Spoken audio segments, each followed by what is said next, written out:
Secara resmi, uang Negara Kesatuan Republik Indonesia atau NKRI pecahan Rp100.000 telah diterbitkan dan diedarkan, bertepatan dengan perayaan kemerdekaan Indonesia ke-69 pada 17 Agustus 2014. Ada 3 perbedaan pada uang NKRI dengan uang cetakan sebelumnya. Hal ini sesuai dengan Undang-Undang Nomor 7 Tahun 2011 tentang mata uang. Pertama, penulisan frasa Negara Kesatuan Republik Indonesia. Kedua, ada tanda tangan Menteri Keuangan mewakili pemerintah. Serta pencantuman teks, dengan rahmat Tuhan Yang Maha Esa, Negara Kesatuan Republik Indonesia mengeluarkan rupiah sebagai alat pembayaran yang sah dengan nilai. Kehadiran uang NKRI ini diharapkan dapat menjadi momentum agar masyarakat lebih mengoptimalkan penggunaan rupiah. Penerbitan uang rupiah kertas pecahan 100.000 tahun emisi 2014 merupakan pemenuhan terhadap ketentuan Undang-Undang Mata Uang. Undang-undang ini mengamanatkan bahwa uang rupiah kertas dengan ciri-ciri khusus harus diberlakukan, dikeluarkan dan diedarkan di seluruh wilayah Indonesia pada tanggal 17 Agustus 2014. Menteri Keuangan Chatib Basri juga menyambut positif kehadiran lembaran uang baru NKRI tersebut. Meski demikian, Chatib mengeluhkan masih banyaknya kasus penggunaan mata uang asing sebagai alat transaksi di dalam negeri. Kasus masih digunakannya transaksi dengan menggunakan mata uang asing. Kita masih melihat bahwa ini terjadi di dalam beberapa transaksi yang termasuk juga transaksinya resmi. Tentu ini adalah sesuatu hal dengan emisi dari mata uang NKRI ini, maka kita jadikan momentum untuk membuat rupiah menjadi tuan rumah di negeri sendiri. Meski uang NKRI telah beredar, Bank Indonesia memastikan uang pecahan yang sama yang lebih dulu diedarkan tetap berlaku. Tim Liputan, Bloomberg TV, Indonesia.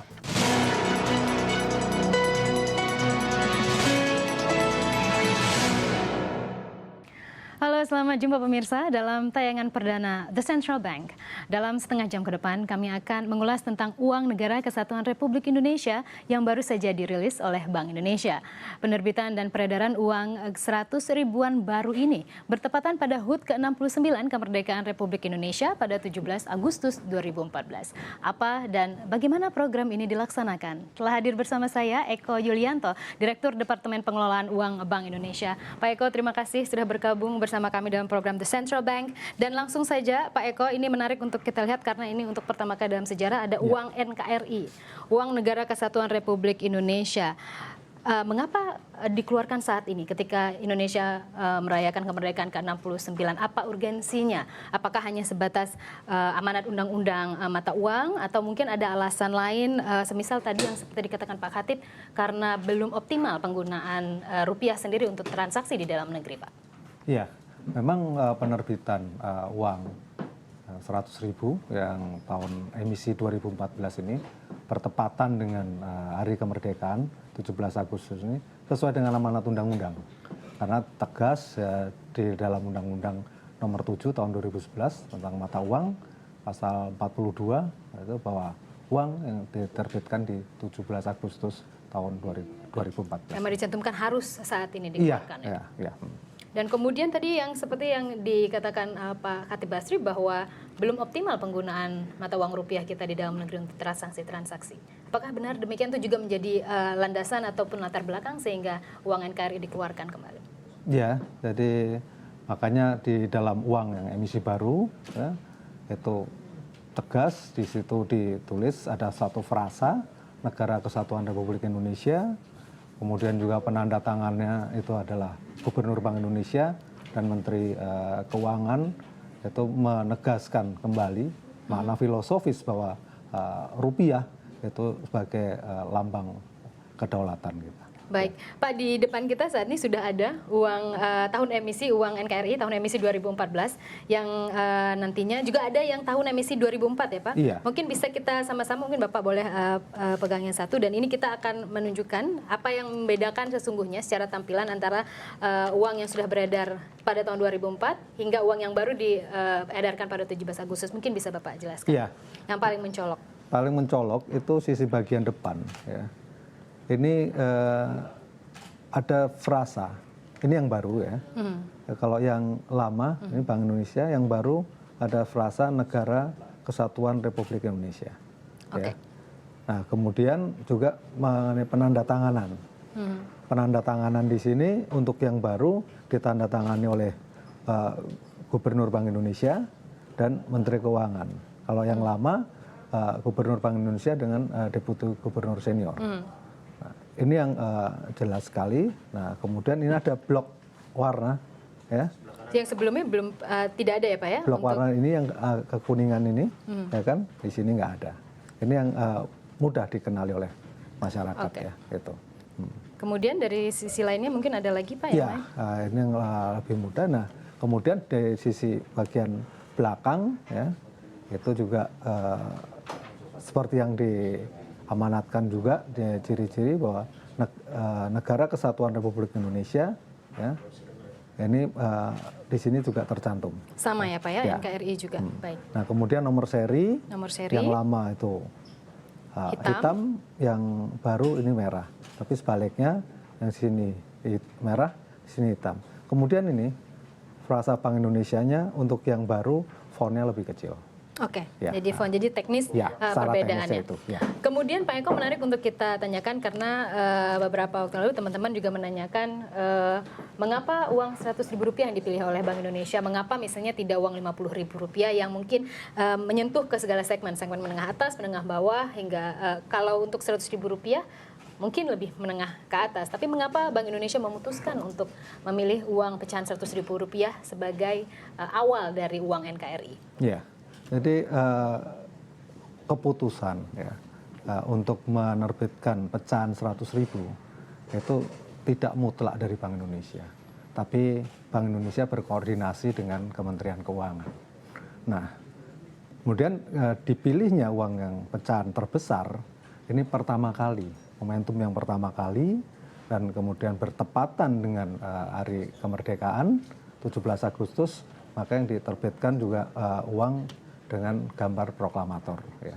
Maka di sini karena momentum pertama kali kita berikan penghargaan untuk pecahan yang paling besar, yaitu 100.000, yaitu atas dasar Bank Indonesia berkoordinasi dengan Kementerian Keuangan. Baik, dan kemudian nanti akan diikuti oleh pecahan-pecahan selanjutnya. Apakah pecahan selanjutnya juga akan mendapatkan tampilan seperti uang Rp100.000 ini, misalnya tanda tangan oleh Kementerian Keuangan dan akan dicantumkan juga NKRI, uang Negara Kesatuan Republik Indonesia, sama perlakuannya nanti Pak? Oh ya, jadi untuk uang yang diterbitkan tahun emisinya itu setelah 2000 atau sejak 17 Agustus 2014 itu nanti penandatanganannya itu dilakukan oleh Gubernur Bank Indonesia dan Menteri Keuangan dan harus mencantumkan frasa Negara Kesatuan Republik Indonesia. Ini seterusnya akan seperti itu. Kalau begitu hingga saat ini Peruri yang dipercaya untuk mencetak uang rupiah ataupun uang NKRI yang baru ini sudah berapa banyak uang beredar saat ini tahun emisi 2014 ataupun uang NKRI Pak? Iya, jadi untuk uang yang 100.000 yang emisi baru ini itu karena amanat undang-undang itu 17 Agustus, maka sampai 17 Agustus kita sudah mendistribusikan ke seluruh wilayah kantor perwakilan Bank Indonesia itu mencapai sekitar 4 triliun ya, rupiahnya. 4 triliun ya Pak, dan ini apakah nanti akan mempengaruhi misalnya berdampak terhadap inflasi ataupun jumlah uang beredar yang saat ini sudah ada di sekitar 500-an triliun ya Pak ya? Iya, jadi mungkin perlu saya tambahkan dulu bahwa setelah 17 Agustus ini untuk pecahan 100.000 ini nanti berikutnya yang dicetak adalah uang yang baru ini yang kita oleh Peruri. Nah kemudian dampaknya kepada tadi kalau pertanyaannya apakah berdampak kepada uang beredar dan sebagainya, ini sebenarnya itu tidak akan berdampak pada uang beredar. Tidak akan berdampak ya Pak ya? Tidak akan berdampak. Jadi tidak akan berdampak sama sekali terhadap uang baru ini. Baik, terima Pak Eko, kita tahan dahulu, nanti kita akan lanjutkan. Pemirsa, bagaimana mengenai desain, bahan material, dan unsur pengaman pada uang NKRI? Tetaplah bersama kami.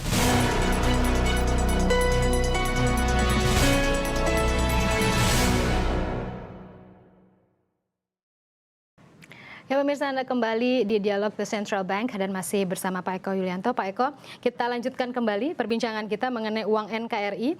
Tadi kita sudah membahas mengenai latar belakang dan sebagainya. Sekarang kita masuk ke tampilan ataupun uang NKRI ini, baik itu material, bahan. Kita mulai dulu dari desain.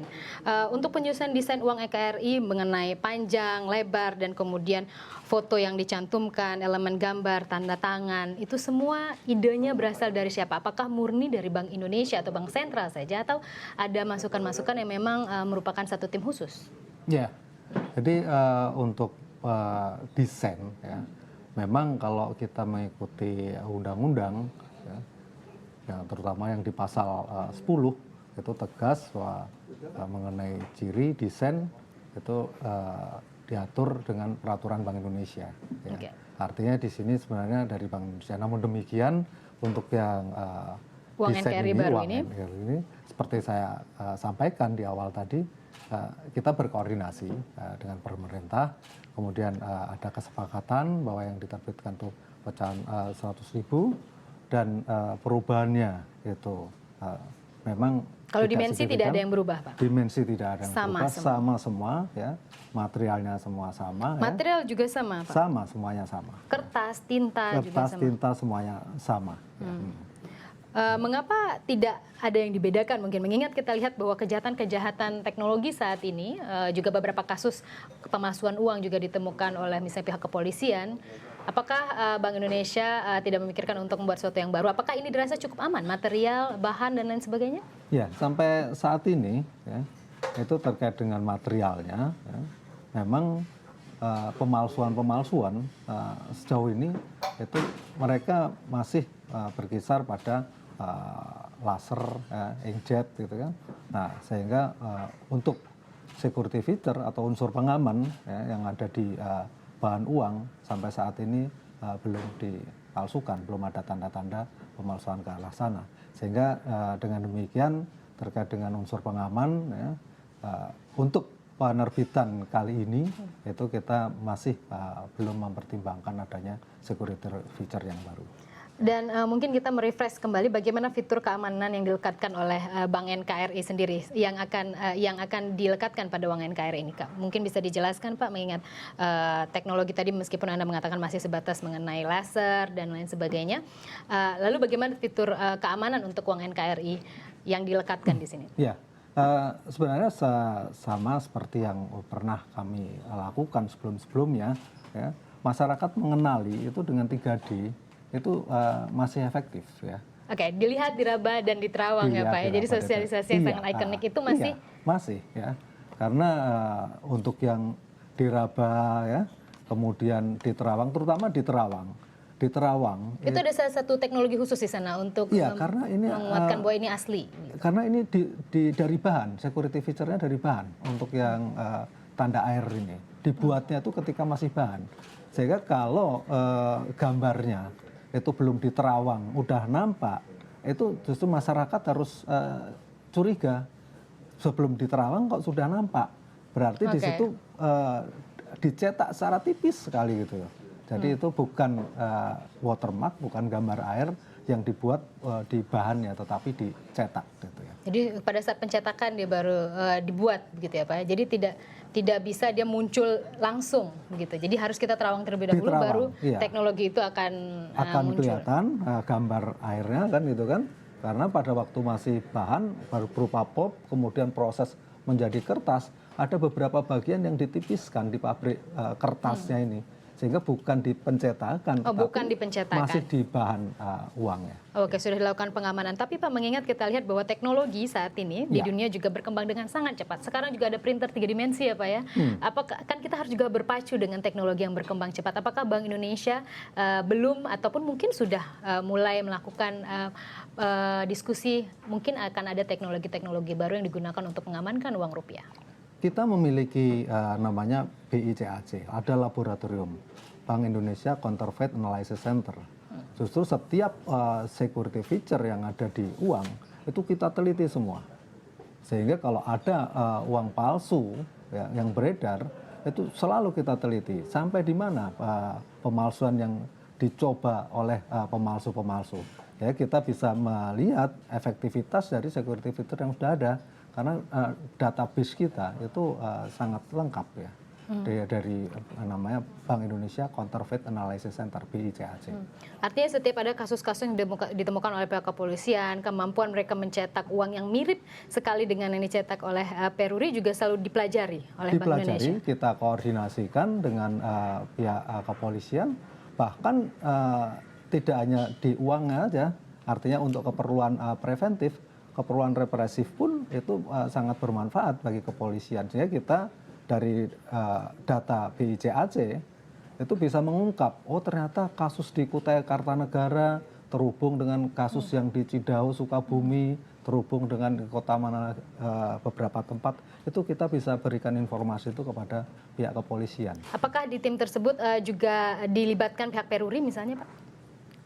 Kalau di BICAC ya itu hanya di Bank Indonesia. Oke, Tetapi secara periodik kita akan berkoordinasi dengan Peruri. Baik, Pak, kita akan lanjutkan kembali perbincangan kita. Pemirsa, bagaimana Bank Indonesia melakukan sosialisasi uang NKRI? Tetaplah bersama kami.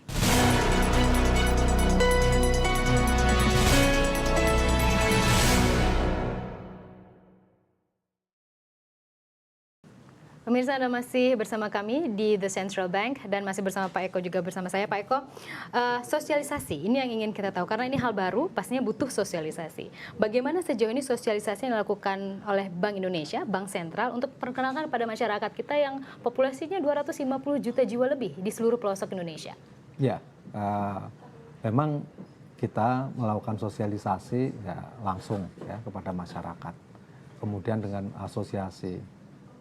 Dan juga melalui media-media gitu ya. Ya, seperti ini kita harapkan juga melalui Bloomberg TV Indonesia juga salah satu caranya. Melalui media cetak ya, media online ya. Kemudian kalau kapan mulai dilakukan kalau untuk media massa dan sosialisasi lainnya, Pak? Ya, sejak dikeluarkan press release itu sebenarnya sudah merupakan atau sebelumnya Pak ya? Sebelumnya sudah mulai didengungkan bahwa akan ada keluar tanggal 17 Agustus gitu ya Pak ya? Jadi sosialisasi itu sudah dimulai dan siapa saja yang dilibatkan oleh Bank Indonesia Pak? Selain perbankan misalnya? Ya, perbankan ya, kemudian kita juga bahkan kita melalui jalur pendidikan ya, ya, itu melalui guru-guru sekolah ya, dan untuk yang masyarakat ya maaf bicara yang daerah-daerah yang terpencil kan gitu kan, tingkat pendidikannya kurang memadai, kita menggunakan kesenian-kesenian daerah ya, seperti kalau di Palembang kita menggunakan dulmuluk, kemudian opera Batak, atau di daerah Bali kita menggunakan wayang cengblong atau wayang kulit kalau yang ada di Jawa. Karena tidak semua masyarakat itu memiliki latar belakang pendidikan yang sama, tapi mereka berhak memperoleh sosialisasi yang sama juga. Gitu. Pak, nantinya akan berapa lama Bank Indonesia ataupun Bank Sentral akan melakukan sosialisasi mengenai uang NKRI ini? Dengan cara-cara tadi yang menarik ya Pak ya, dengan kesenian-kesenian khas masyarakatnya. Berapa lama nanti sosialisasi itu akan dilakukan? Kalau sosialisasi itu kita lakukan terus-menerus. Gitu. Terus-menerus ya nanti hampir tiap tahun itu kan selalu kita lakukan. Karena tidak hanya uang yang baru saja kan, tetapi supaya masyarakat itu lebih memahami bagaimana pengenalan keaslian uang rupiah. Jadi sosialisasi itu terus kita lakukan. Nah, kebetulan kalau ada uang yang emisi yang baru, itu kita tambahkan spesial lah untuk ini supaya mereka lebih mengenal bahwa ada uang baru. Jangan sampai nanti di masyarakat begitu terima uang yang emisi baru, mereka ragu ini uang asli atau apa kan gitu kan. Sehingga untuk kelancaran ya transaksi kita melakukan sosialisasi dan sekaligus untuk penanggulangan pemalsuan. Untuk penanggulangan pemalsuan juga terus sosialisasikan. Pak, setelah uang NKRI diluncurkan, apa selanjutnya yang akan dilakukan oleh Bank Indonesia? Apakah spekulasi mengenai redominasi mungkin juga ramai dibicarakan, tapi apa langkah selanjutnya yang penting dilakukan pasca mengeluarkan uang NKRI ini ke depan? Ya, untuk yang redenominasi jelas bahwa sekarang prosesnya itu ada di DPR, ya kan. Nah, kemudian kalau terkait dengan uang 100.000 ini kan amanat undang-undang ya, kita juga sedang persiapkan nanti untuk pecahan-pecahan yang berikutnya. Makanya kalau untuk redenominasi kita tunggu aja begitu keputusan atau setelah diundangkan ya nanti kami akan menyiapkan uangnya. Sedikit menarik ada Bapak mengatakan pecahan-pecahan selanjutnya, pecahan berapa nanti yang akan dicetak setelah 100.000 rupiah ini Pak? Pecahan 100.000 lalu pecahan berapa? Ya, kalau pecahan-pecahan berikutnya begitu sudah diundangkan mulai 17 Agustus 2014, emisi-emisi berikutnya yang keluar setelah itu udah otomatis bahwa dengan frasa Negara Kesatuan Republik Indonesia yang menandatangani itu adalah Sudahkah bisa kita ketahui uang pecahan berapa Pak yang selanjutnya akan dicetak oleh Peruri setelah 100.000? Ya kalau pencetakan 100.000 nanti kan berikutnya kan 50.000. 50.000 Pak. Ya kan, terus kemudian itu secara bertahap gitu. Okay. Tapi kami Bank Indonesia tetap mempunyai tugas memenuhi kebutuhan masyarakat, ya, nominalnya cukup, ya kan, pecahannya sesuai, kondisinya layak edar dan tepat waktu. Oke, terima kasih Pak Eko Yulianto penjelasannya mengenai uang NKRI. Terima kasih sudah bergabung bersama kami di The Central Bank. Pemirsa, usai sudah kebersamaan kita dalam dialog The Central Bank kali ini. Terima kasih Anda sudah bersama kami. Saya Hera F. Harin, jangan lewatkan program The Central Bank selanjutnya dan sampai jumpa.